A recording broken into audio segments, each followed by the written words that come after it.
out of Obsession. Yes. We didn't get out of Obsession, we got out of the movie theater where we watched Obsession. Michael and I's first horror movie together, proper horror I think movie. Sinners counts. Our first one was apparent, but Sinners wasn't. I don't Sinners think it counts. counts as a horror movie. It wasn't that scary. Okay. Even though we wanted to run out of. We've heard like plot points and spoilers, so we weren't going in completely blind.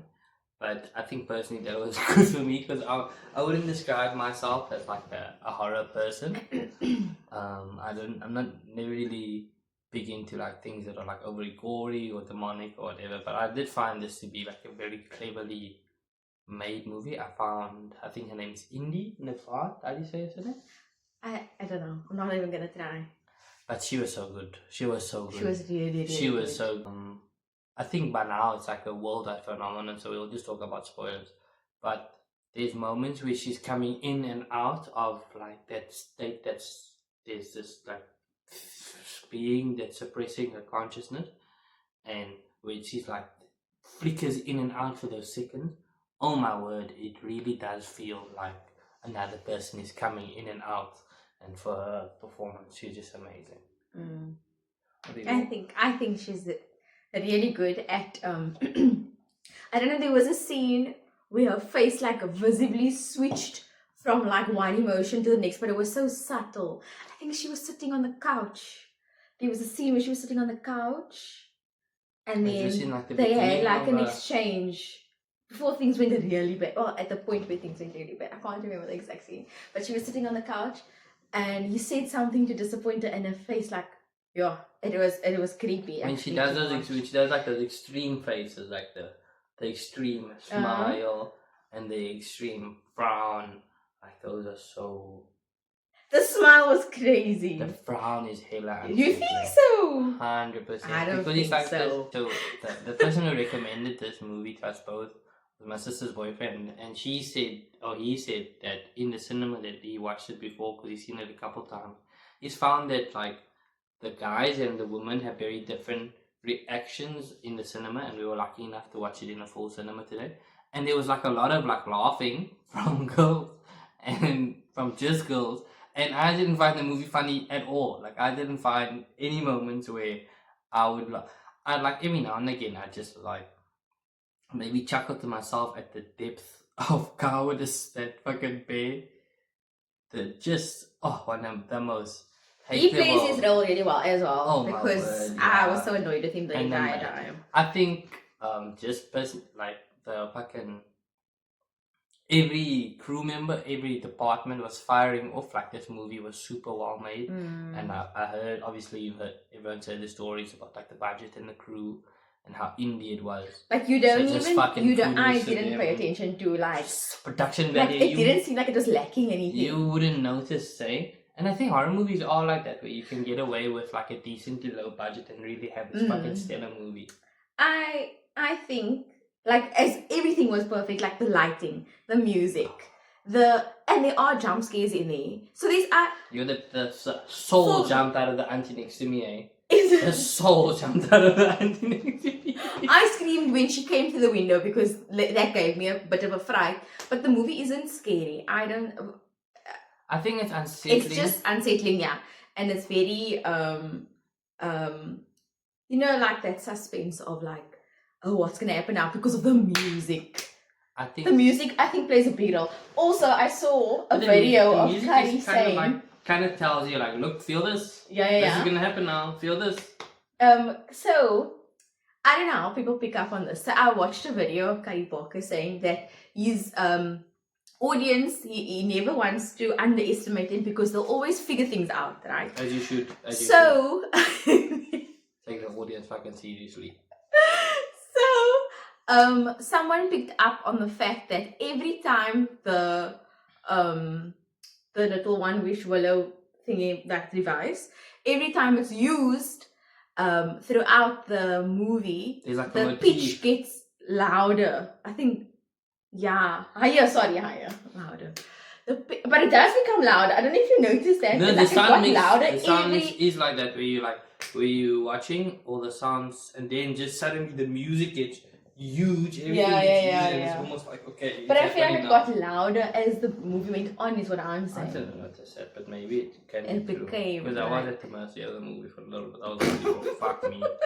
I think her relationship to Light is really cool. I think Nikki's, or Satan, who's fucking suppressing Nikki, like her relationship to ambient light when she's in like that state is really interesting to me, because I don't know, like, I could disagree with me if you didn't think that this happened, but I found like even when she's in a space with ambient light or something, she's still dark. Like her and Bo can be, her and Bear can be in the same scene, in like Match Reverses, and when we see Bear, he's lit up by some fucking light that's behind her, but she's not lit by that light at all. And I found like that the moments where they light are very dark, or that like one scene where like she was completely dark, but you could just see like the outlines of her features, and the light in her eyes, the level white in her eyes is super pronounced, and she's like talking to him, and she's, remember when she's in that red dress when she shows up like the night afterwards,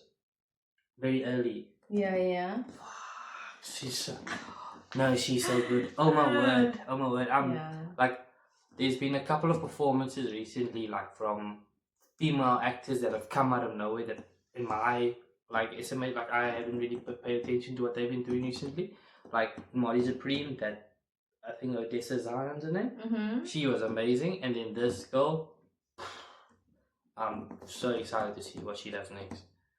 But I do want to talk about Bear, because I heard many things about this guy, and my take on it is the consequences of cowardice. Personally, I think that Bear being like, because I've been making a rom-com, I've been studying the kind of the genre conventions a little bit, and I feel like in rom-coms, if let's say the lead female says the thing earlier in the movie resolves itself and we don't have a movie, and there's a moment where she chooses not to act on that thing, and then our plot spirals.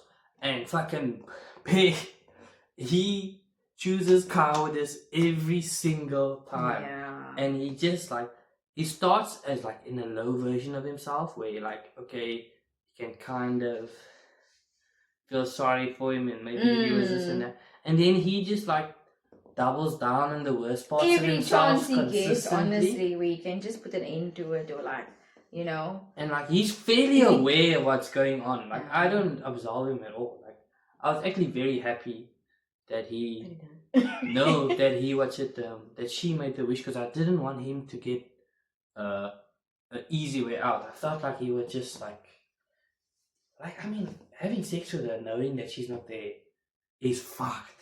Yeah. And knowing that she's not there, and every time when she says like, because he gives him out, she gives him like the movie. You like, should have seen, eh? She's like, do you love me? Do you love me? Do you love me? And he fucking convinces himself that there's some part of her that loves him every single time, where it's clearly fucking not. That scene that you missed, you went to the bathroom during the scene, and it was one of the most, I feel like one of the most important scenes, where she's in bed and she whispers to him, he's about to leave to meet the friend. And his fucking face gets smashed in, by the way. Oh, you're killing me. Sorry.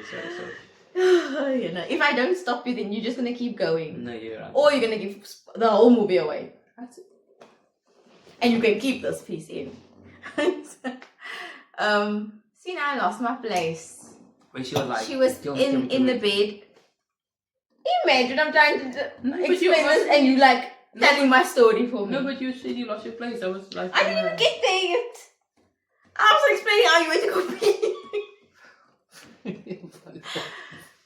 Okay, so the scene where he wants to leave to go meet the friend because he got a message saying that she needs to tell him something very important, and he's trying to get away from underneath her.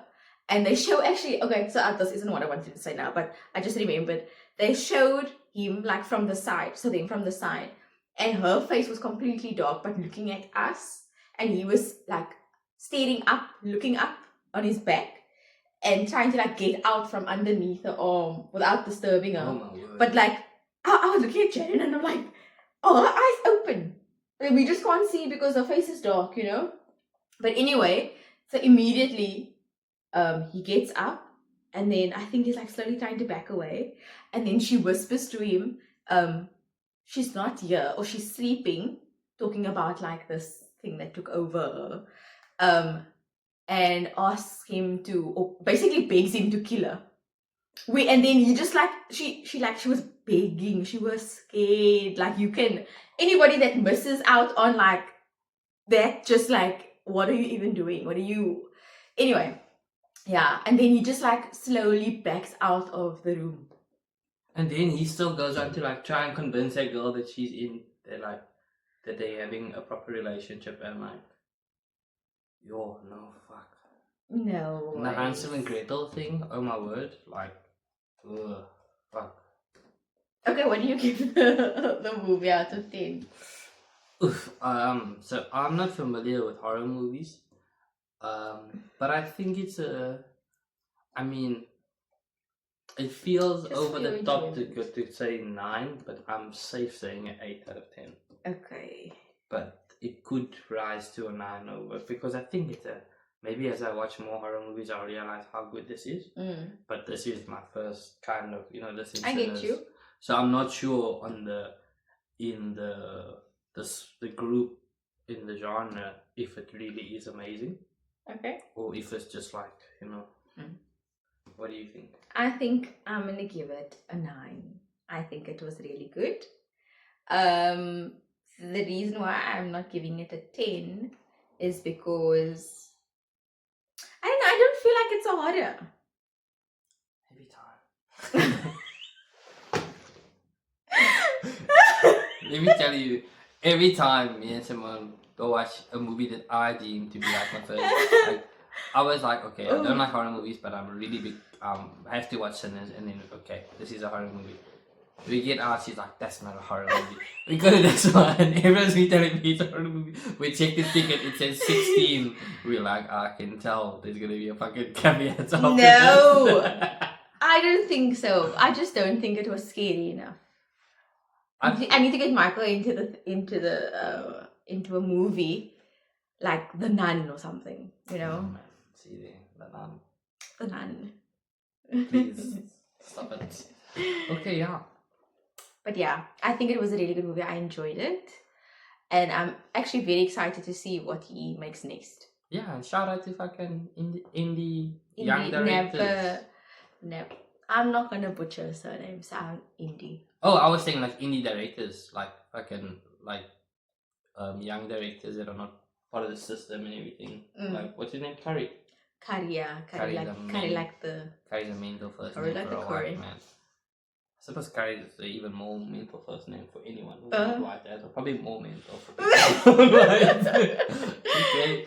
But yeah, no fucking, it's cool to hear that young people and young crews and people are just coming together and making dope movies. So fuck yes, more of that please. But in a genre that I can handle. Yeah. He said he might make a series on it. Every episode would be like a new wish, different wish. A new person, a new story. Oof, and then you're just like, ugh. Me, I'm there. You just like, just dive into like the worst corners of people's psyche. Like, if they could be in a dark room and just wish for what they really, really want, and then just the consequences play out in the wildest way. Ooh. I suppose it would be good TV. Supposed to be very good TV. And hopefully he gets a deal, man. Hopefully he gets a deal. But yeah. What do you wanna end it? No, I don't know what do we usually do at the end? We just say, that's it? I'll probably just cut after the thumb. Put in a thumb. Put your thumb up.